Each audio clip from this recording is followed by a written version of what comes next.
ទៀតនៅខ្វះតែ13ថ្ងៃទៀតទេនឹងដល់មហាព្រឹត្តិការណ៍អង្គរសង្ក្រាន្តឆ្នាំថ្មី2025អញ្ចឹងវីដេអូមួយនេះខ្ញុំនឹងនិយាយអំពី3ចំណុចអំពីព្រឹត្តិការណ៍អង្គរសង្ក្រាន្តឆ្នាំនេះដែលបងប្អូនប្រហែលជាអត់ទាន់ដឹងចំណុចទី1បើយកទៅតាមប្រសាសន៍សម្ដេចមហាបវរធិបតីហ៊ុនម៉ាណែតការអង្គរសង្ក្រាន្តឆ្នាំថ្មី2025គឺធ្វើធំនិងអស្ចារ្យជាងឆ្នាំមុននៅលើទឹកដីអង្គរវត្តខេត្តសៀមរាបចំណុចទី2តុក្កតាម៉ាស្កតដែលជាតុក្កតាតំណាងឲ្យអង្គរសង្ក្រាន្តឆ្នាំនេះត្រូវនៅឆ្នាំម្សាញ់គឺមានឈ្មោះថាបងសោភ័ណ្ឌនិងអូនសោភាបងប្អូនមើលទៅគឺស្រស់ស្អាតខ្លាំងមែនទែនលៀនដាហើយកាន់ដៃគ្នាទៀតបងប្អូន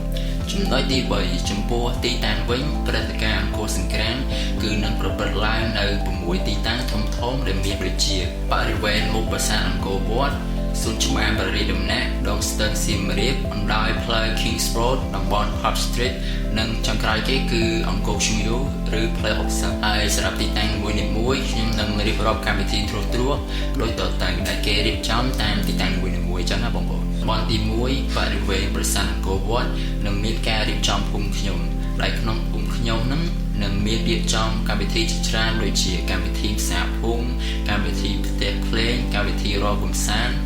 ល្បែងជាប្រៃដូចជាល្បែងចោលឈូងល្បែងលាក់កសែងល្បែងទាញព្រាត់ល្បែងវាយក្អមនិងកម្មវិធីជាច្រើនទៀតបងប្អូនទាំងគ្នាបើយើងក៏លេងមើលតំបន់ទៅពេលសេះវិញគេមានរៀបចំភូមិថ្នោតដែលភូមិថ្នោតនឹងមានការរៀបចំលក់ម្ហូបអាហារបង្អែមភេសជ្ជៈសម្ភារៈប្រើប្រាស់គ្រប់ប្រភេទដែលផលិតពីថ្នោតព្រមទាំងមានរៀបចំផ្ទះខ្មែរសង់ពីថ្នោតទូកថ្នោតនិងវត្ថុអនុស្សាវរីយ៍ជាច្រើនទៀតអ្វីដែលពិសេសជាងទៀតគឺនៅក្នុងកម្មវិធីភូមិថ្នោតនឹងមានការបង្ហា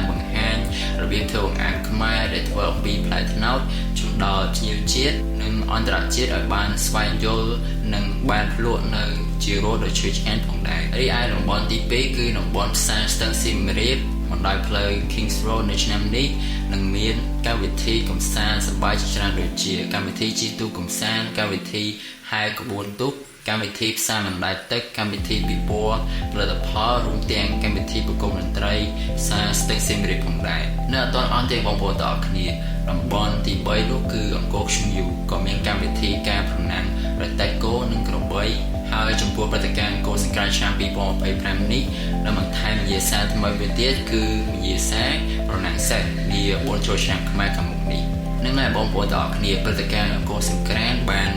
ត្រៀមខ្លួនរួចស្រេចក្នុងការស្វាគមន៍បងប្អូនទាំងអស់គ្នាចូលបងប្អូនវិញត្រៀមខ្លួនទទួលយកភាពសប្បាយរីករាយពីព្រឹត្តិការណ៍អង្គរសង្ក្រាន្តហើយឬនៅបើបងប្អូនពេញចិត្តនៅវីដេអូមួយនេះកុំភ្លេចជួយចុច like comment share និង follow page របស់ខ្ញុំម្នាក់មួយផងហើយបើបងប្អូនចង់ដឹងថាកម្មវិធីព្រឹត្តិការណ៍អង្គរសង្ក្រាន្តបន្ថែមទៀតបងប្អូនអាចចូលទៅកាន់ page ផ្លូវការរបស់ព្រឹត្តិការណ៍អង្គរសង្ក្រាន្តដែលខ្ញុំនឹងដាក់ link page នៅលើ description ខាងលើសូមអរគុណបងប្អូនទាំងអស់គ្នាជួបគ្នានៅវីដេអូក្រោយបន្តទៀតអរគុណ